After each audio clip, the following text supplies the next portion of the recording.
अमरावतीच्या गुरुकुंज मोजरी येथून नजीकच असलेल्या विश्वमानव मंदिर दासटेकडी डवरगाव मार्गावर आज दुपारच्या सुमारास कोळशाने भरलेल्या ट्रकला अचानक आग लागली।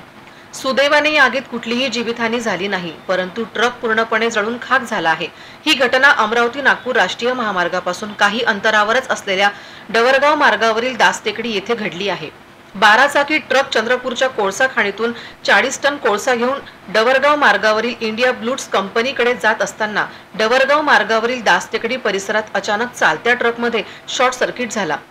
चालकाने प्रसंगावधान राखून ट्रक मार्गाच्या साईडला उभा केला। यावेळी ट्रकमधून येत असलेला धूर वाढत असल्याने पाहून ट्रक चालक तात्काळ बाहेर पडला। काही वेळातच ट्रकने पूर्णपणे पेट घेतला। नागरिकांनी घटनास्थळी धाव घेत तिवसा नगर पंचायतीच्या अग्निशमन दलाला घटनास्थळी पाचारण केले व आग आटोक्यात आणण्यात आली। ठळक घडामोडींसाठी देशोन्नती न्यूज चॅनलला सबस्क्राइब करा आणि बेल आयकॉन प्रेस करा। मुंबई, पुणे, नागपूर, मराठवाडा असो का विदर्भ, राजकीय, सामाजिक, शैक्षणिक क्षेत्र असो का क्रीडा, सर्वच घडामोडीचे विश्लेषण पाहायला विसरू नका। फक्त देशोन्नती न्यूजवर।